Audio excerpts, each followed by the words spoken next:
Hello and welcome to the Grand Line Review, your source for everything One Piece, and rather recently we did something of a mega video exploring the top 20 best devil fruits in the series, but really what is the fun in examining the best when you cannot directly compare it against the worst? And in this world of supremely magical fruit, there are certainly some disappointments to say the least, abilities that are less than desirable or even kind of cool but just not that great in the grand scheme of things. So that is what you shall be presented with here today. Now if you want a detailed breakdown of my methodology used to determine the world's most disappointing fruit salad, then I do recommend that you watch my best devil fruits video first, because I'm not going to go into a lengthy explanation here, but basically I went through every canon devil fruit in the series and assigned them a score out of 10 in the following 4 areas. We have power, which focuses purely on combative use; utility, which is designed to examine how useful an ability is in day-to-day life; there's potential, which is mostly there to compensate for terrible fruit users who display their powers quite poorly, or to reward a fruit concept that delivers limitless usage; and finally we have detriment, which basically accounts for devil fruits that actively make a user's life harder. Powers that come with a great price or curse, or even just a mildly inconvenient activation requirement. And to be clear, a high score in detriment means that a fruit is close to perfect, whilst a low score means that it will impact your life significantly in a negative way, of course. Now the whole detriment area wasn't a big focus in the best devil fruit video because the detriments were few and far between. However, for this worst devil fruits list, I can tell you right here and now that the detriment category is going to be one of our key players, because some of these fruits are almost unbelievably awful. But basically those 4 scores out of 10 were added together and converted into a number out of 100 to give us our final ranking. And these were the 20 lowest ranking fruits. But before I appall you with frivolous fruit, I would highly encourage you to subscribe to the Grand Line Review, which will grant you regular One Piece content uploaded straight into your YouTube feed, which, you know, yeah, I'd usually have a much more clever way of saying it, but my brain is fairly non-functional after having gone through 133 devil fruits just to make this video. But with that out of the way, let's begin with number 20, the Tontonumi. So when we're talking about the worst devil fruits, we do encounter a lot of these one very specific use fruits which really drag their scores down. And the Tontonumi is actually phenomenal in terms of power, because it can increase the user's weight to 10,000 tons. However, that power is so difficult to implement in combat because all of the user's attacks, or I guess I should say attack singular, are all basically the same thing. You float up, you crash down. Completely telegraphed, and despite the fact that you can weigh up to 10,000 tons, it is a pretty useless attack overall. Meanwhile, it gets a 6 in utility simply due to the float factor, and no, floating is not flying, but it's still pretty amazing and a sure to be handy ability. What really plummets us though is potential, because this fruit has very little of that. Other than floating up and crashing down, it's a bit of a one-hit wonder, but at the very least it doesn't come with, you know, huge detriments. You just need to watch out for crushing things and or people that you enjoy. But next up we have number 19, the Noronoronami. The vague ability to generate fictional Noroma photons which slow anything down for 30 seconds. A pretty funky ability actually, but with some very average scores. The reason for the 6 in power is because this fruit doesn't grant raw power itself. Rather, it grants the opportunity to use your own power. Meaning that in a roughly equal matchup, the user of this fruit should always win because they deny that opportunity to their opponent, but that will still be due to the user's own innate power rather than that of the fruit. So in terms of power, it really is only as strong as the user themselves. For utility, yes, it is pretty cool to slow things down, but I do think it has a niche limit. It's good for emergencies and maybe some scientific research, but probably not a common everyday use like, say, floating or flying would be. Now, potential has a very low score because Foxy was actually quite a competent user and he invented all sorts of crazy accessories, but that only goes to show the extremes one needs to go to in order to make this fruit versatile in any way, because it's surprisingly not all that great in this area. Once again though, solid detriment score. You just need to watch out for the possibility of slowing yourself down, which can easily happen. But to truly explore the world of detriments, we are going to head to number 18, which will be the Baku Baku no Mi. The ability to eat anything is a great power, but also a gigantic curse. Here's the thing, this fruit scores brilliantly in utility and potential, because being able to eat anything and regurgitate out new objects is insanely versatile and only limited by the idea that it does require the sourcing of the materials to do so, as well as completing the task within 24 hours, because after that, the materials just disappear. Potentially outside of the user's butthole. But power is fairly solid as well. I mean, it's not amazing, but where this fruit tanks hard is detriment, because the user of the Baku Baku no Mi comes with the curse of being perpetually hungry. After consuming this fruit, you will never be satiated ever again, and you will need to eat every second of every day for the rest of your life, which sounds like one of the most torturous things I've ever heard of. So there is a lot of benefit to be had here, but your life is going to be saddled with a profoundly negative impact in exchange, which is why this lands on the list of the worst devil fruits. But now we move on to number 17, the Kira Kira no Mi. And here's one that might be quite unexpected, but the more I think about it, the worse it becomes. becomes. And this mostly stems from the idea that transforming into diamond very much burdens you with the properties of diamond, meaning that once part of your body becomes a substance, it is frozen in place and cannot move. That's why you'll only ever see Jozu partially transform into diamond, because he needs to keep the other parts of his body free to, well, actually move. And sure, someone on Jozu's level can find this balance very well, but even he gets severely limited by it, and his attacks mainly consist of turning his upper body into diamond and just slamming into an enemy by running at high speeds. It's a very, very basic thing, and there's not a whole lot else to do with it. Plus, with all of that in mind, it also doesn't gift the user with a whole lot of day-to-day benefit or potential for further development. So look, the Kirakura no Mi is just not great. Moving on though, we have number 16, the Barabara no Mi. And so next up is the great power of Captain Buggy, which actually scores pretty amazingly in both utility and potential, because being able to split your body into various pieces and create all sorts of faux levitation effects is going to be amazing in daily life, and the sharper of a mind the person has, the more potential is going to be unlocked with it. Where it loses points is definitely power, because this fruit doesn't really, well, grant any. It is a strictly utility and strategically based existence, which depends entirely on the user to wield it properly. Although it does give the user a natural immunity to being cut, which is nice and is something, yeah, I suppose. The detriments are also pretty bad though, because to make use of this fruit, you need to commit your own body parts, leaving you incomplete and compromised until their return. And that's where things can go very, very wrong very, very quickly in both combat and daily life. For number 15, now we have the Mato no Mi, a very weird little existence held by Vanderdeck in the 9th. And it's a problematic fruit because it is purely destructive with a singular gimmick. It basically boils down to, I can make this thing I touch land on this other thing I've touched. So the utility is really kind of horrendous because you can only use it for destructive impacts such as combat. However, the power score is also quite bad because of the convoluted conditions to activate the ability within combat. It's just such a horrid combination of aspects. Now there is admittedly slightly above potential because Vanderdecken was a strange man, and I think that people, how shall I put this, a little less whipped by an underage mermaid princess could make better use of it, but the detriment is also not so great because after eating this fruit, the user needs to be eternally conscious of what they touch because registered targets and objects change automatically upon hand contact. And all around, it's just a pretty niche piece of meh. A description that also applies to our 14th place, the Sabi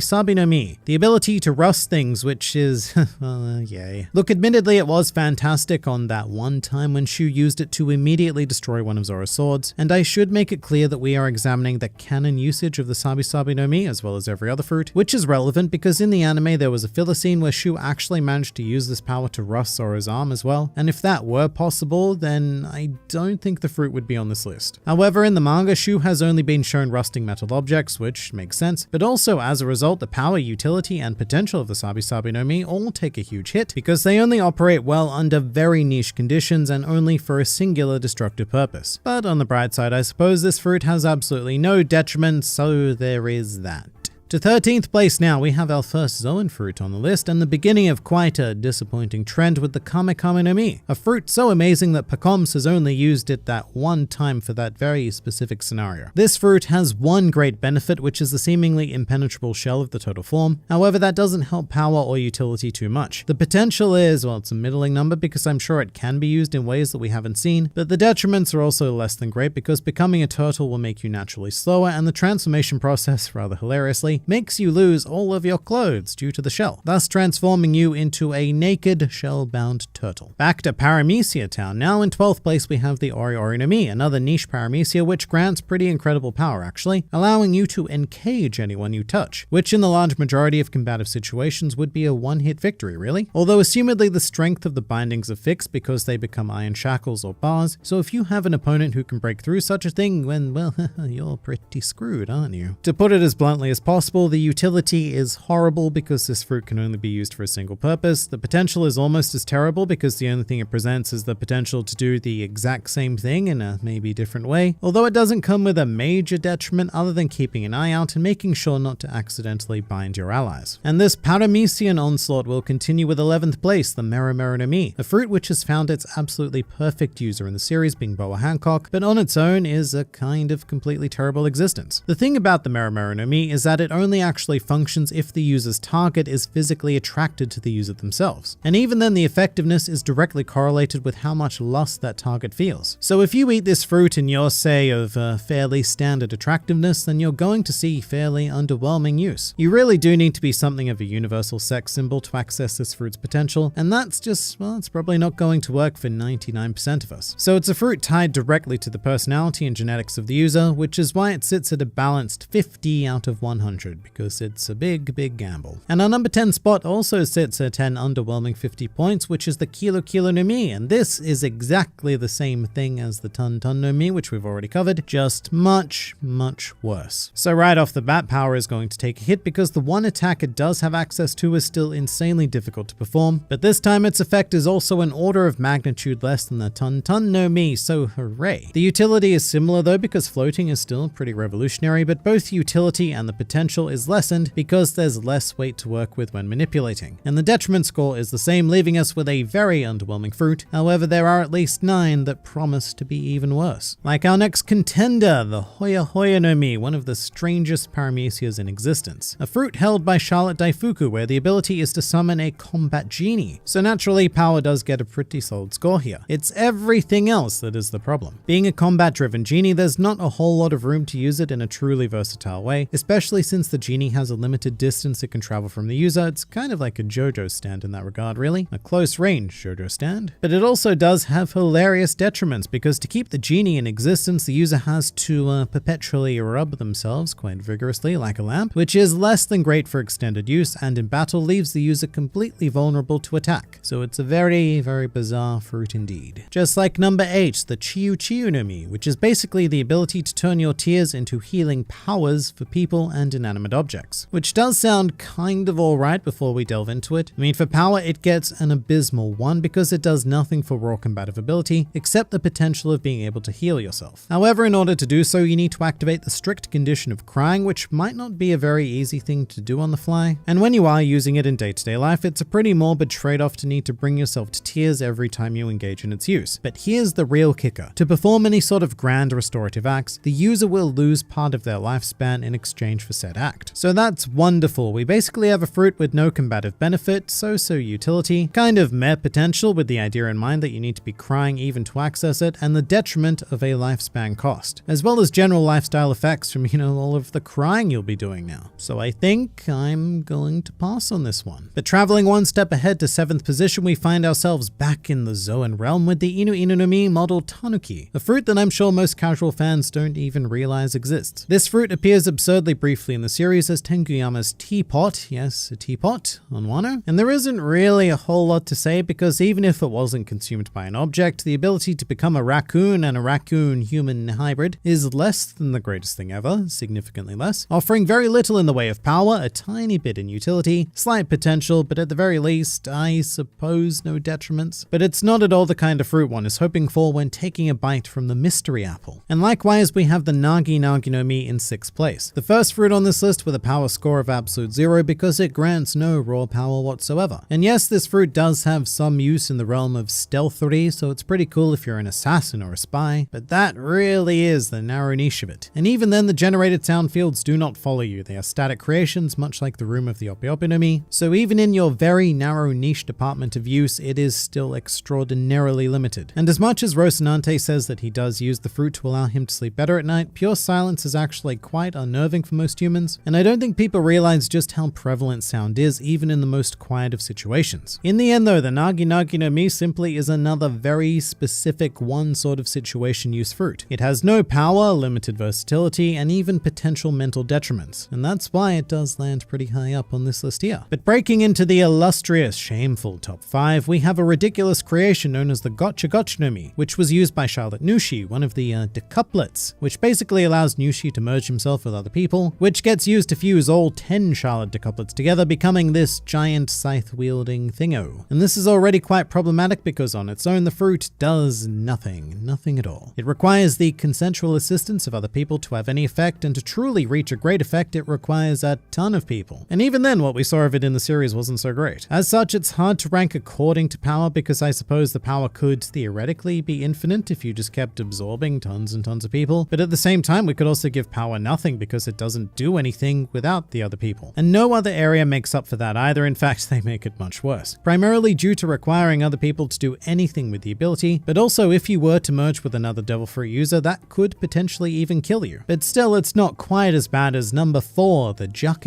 no Mi, which has a very similar concept to the Gotcha no Mi, except somehow so much worse. Because here the user needs to turn themselves into a jacket and then literally be worn by a willing fusion partner, and it can only be one as opposed to seemingly infinite people. But how's that for an amazing Devil Fruit? The ability to turn yourself into a powerless piece of clothing that is reliant on having someone with actual power wear you. So look, we're well and truly into some joke territory now, which we will continue with the bronze medal being the Hito no Mi, which is specifically Chopper's fruit and not Sengoku's, which is the Hito no Mi model Daibutsu. And this fruit gives you, a human, the ability to transform into a human or a human-human hybrid, which would still be, according to my calculations, a human. And to answer all of your comments right now, no, this fruit does not grant a human user enlightenment. Oda never said that. It's an urban legend spread by a bad fan translation of an SBS segment. Do not believe everything you see on the internet, even this. Nor does it allow a human user to access Chopper's transformations because those are achieved through a mixture of human and reindeer DNA. The important part there being the reindeer, because as we've already gone over, a mixture of human and human will only result in a further human. A human who has lost the ability to swim and gained potentially nothing at all. Which is why the only score of relevance with this fruit is potential, because it does have the potential to do something to a human user, but it also comes with the great risk of doing nothing at all, thus giving you a curse for no benefit. Still, even that might be preferable to our number 2, the Inu no Mi model Dachshund, because where the Hito